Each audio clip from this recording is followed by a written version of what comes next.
Since when was this called the yellow boot? To my recollection, this was the construct, wheat, or butters. We adopted Butters from Philly. First person I ever heard say Butters was Gilly on I Love Being a Gangster. Lennon sitting on 10 Butters. Shit, I'm getting funny stares from my man's mother. 1,000 grams of butter. Anyway, that's the first time I heard that. That was Philly slang. So if somebody up top saying we was saying that before then, they capping. Early major figure shit. That was like 9899. They started calling them Butters. We wasn't calling them that back then. But anyway, they running this campaign called Iconic. Iconic is a dope name, but they calling it the original Yellow Boot. That name alone, the Yellow Boot, is like, why would they even call it some shit like that? And then, if you talking about Iconic, why are you not catering to the people that made the boot iconic from a marketing aspect? You got you got Naomi Campbell in a pair of these shits. And it's like, yo, we never seen her with these boots on, or like, that's bad marketing. But when people are disconnected, that's what you get. And I think that when it comes to a lot of shit, it's just no homework being done. Because I mean, that shit is simple mathematics. Like, think about it. Without the culture of outside and original streetwear, not what they call streetwear today, but the streets, what the streets wore and wear, without that, psst, these boots wouldn't have never did the numbers that they did. Construction workers wasn't running around with these shits on. They not steel toe. You go on a construction site or you work construction, you know for sure they not running around with these shits on. These shits was a pure fashion statement.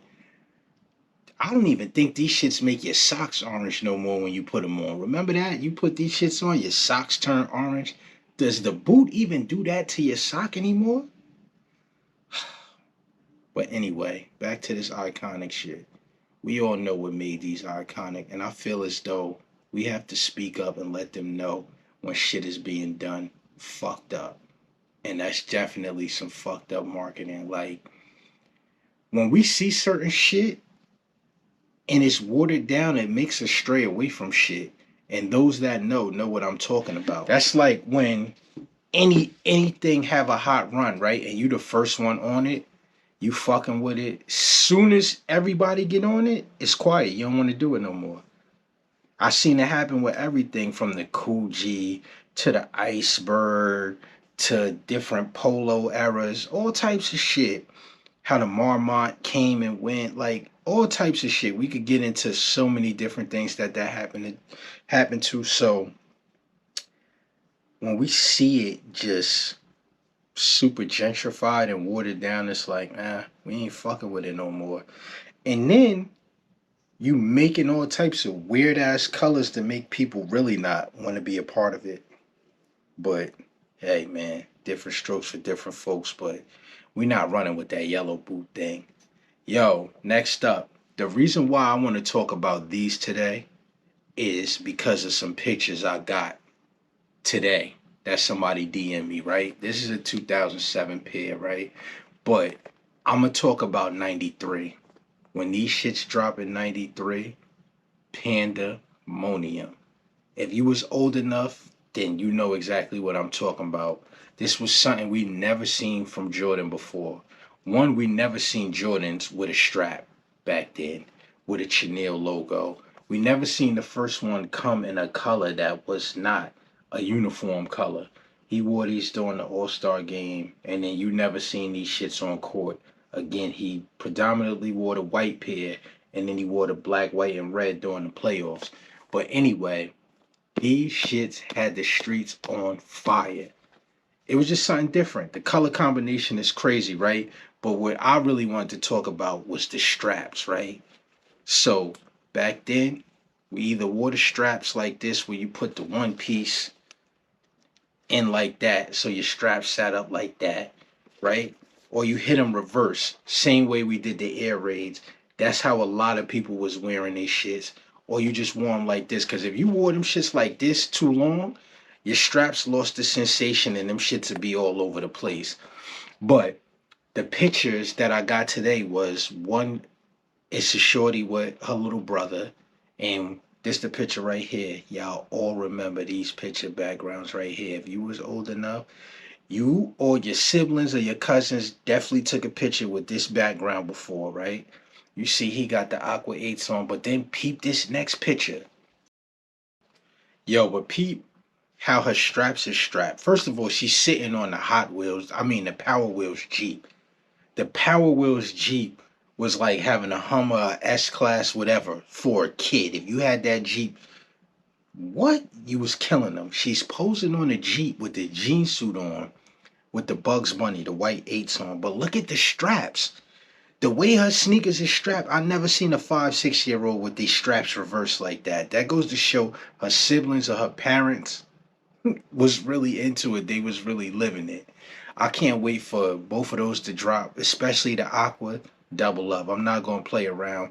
That's a sneaker I know I'm gonna wear a lot, so it's mandatory to just have two pair on deck. I slept with them Humaras, the undefeateds. The undefeateds is undefeated. That black pair, that sneaker I wear the most out of all the sneakers I got.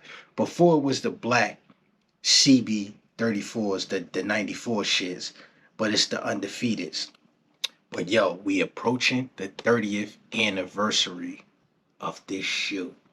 We not gonna sit here and act like this shoe didn't go. Fuck Diamond. I don't even think we could scan the number that the Neon 95 has done. We not gonna sit here and act like we ain't have a crush on girls that had these shits. We not gonna act like we never bought a girl a pair of these shits. We not gonna act like, well, maybe some of y'all did, but I damn sure bought a few pair of 95s, neon to be exact. This is a sneaker that took everybody body by storm, man, woman, and child. Everybody had it. It's like for us, naughty sweatsuit, Air Max 95s on, chicks, sweatpants, coming out the salon, doobie pins in, 95s on, Vancing on with the 95s. Yo, this sneaker right here withstood the test of time. 30 years in, I never ever remember any drop of this color right here sitting on the shelf in the store. Ever. Maybe other places, but I'm talking about for right here. This shit never sat still. Ever. Do I think it's gonna sit still for the 30th anniversary with the big bubble? Absolutely not. Yo, they need some colors to come back out though. All the good gradient colors like the gray with the pool, the gray with the pink, the toy yellow. What I mean by gradient is these colors with just the colored eyelets and the air bubble and the swoosh. Yo, we need the right shape though. This shape ain't it. But I mean, sometimes you just gotta sacrifice certain things, man. Like it ain't perfect, but fuck it, it's better than a lot of other shit that we getting. But yeah, we need some good gradient colors, man. And I don't understand why with sneakers like that they only drop in certain sizes.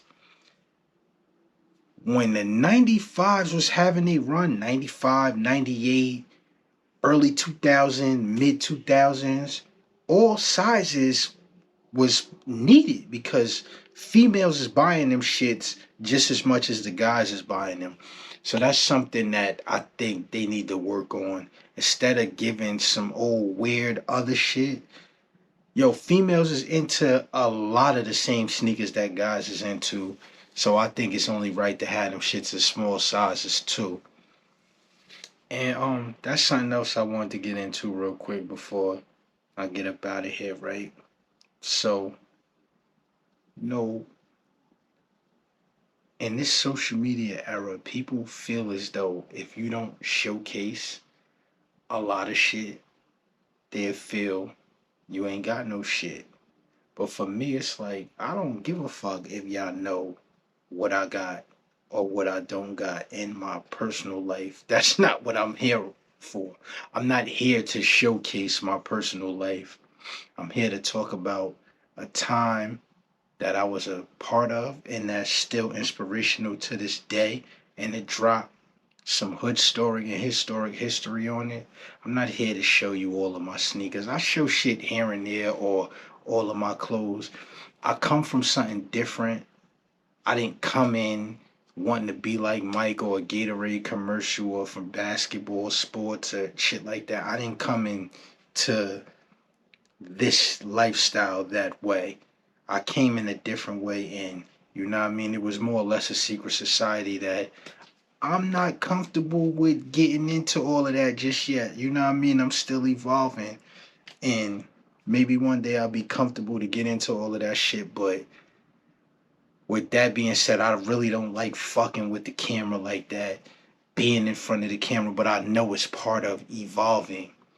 Like, if I had to sit and talk in front of a whole bunch of people right now, I'd freeze the fuck up. Like, if they be like, oh yeah, no ideas original. That's like at the concept stores for the Complex magazine, and they asked me to say something. I'm like, damn, and it wasn't even a large amount of people, but I'm just not used to speaking that much about certain things. But back to what I was saying, like, yo, don't judge a book by its cover. Just because people not showing shit the way other people showing it don't mean they don't got shit. Like for me, I throw the same shit on over and over, wear the same 2-3 pair of sneakers, knowing I got 100+ pair that I could just smack on and shit like that. But nah, everything ain't for everybody. So you know what I mean.